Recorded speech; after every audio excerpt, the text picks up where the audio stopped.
চাচা, আপনি তো আমাদের সম্পত্তি সমান ভাগ করলেন না। সমান ভাগ করে দেন চাচা। কেন? সম্পত্তি তো সমান ভাগ করাই আছে।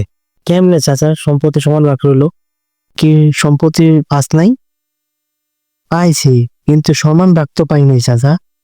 পাইছোস, ন্যায্য ভাগই পাইছোস, তা নিয়ে খুশি থাক। আচ্ছা চাচা, আমার দাদার সম্পত্তি কত কাঠা ছিল? এই সব মিলে 15 কাঠার মতো। তো আমার বাপে কত কাঠা পাইছিল? তোর বাপে তো 3 কাঠা পাইছিল, আমি পাইছি 12 কাঠা। তাইলে কেমনে সমান ভাগ হলো চাচা, আপনিই কোন। আমি তো বাবার থেকে 9 কাঠা জায়গা কিনে নিছিলাম, তাই তো আমার ভাগটা একটু বেশি।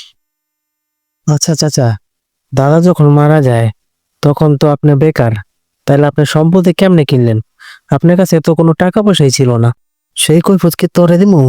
ছোট আছে, ছোটর মতো থাক, কথা কইস না বেশি। ঠিক আছে, কৈফিয়ত না দিলে সম্পত্তির ভাগ দেন। আমার টাকার কিনার সম্পত্তির ভাগ তোরে আমি দিমু কেন? তাইলে তো কৈফিয়ত দিতে হইব চাচা। কত বড় বেদ বসিস তুই, চাচার থেকে কৈফিয়ত চাস? থাপড়াই কানাপট্টি ফাটালাম। আরে পটল, তুই যদি চাচা না হইতি, তোরে যে কি করতাম। খালি বাইচা গেলি চাচা হইয়া, নিজের আপন ভাইরে ঠকাস।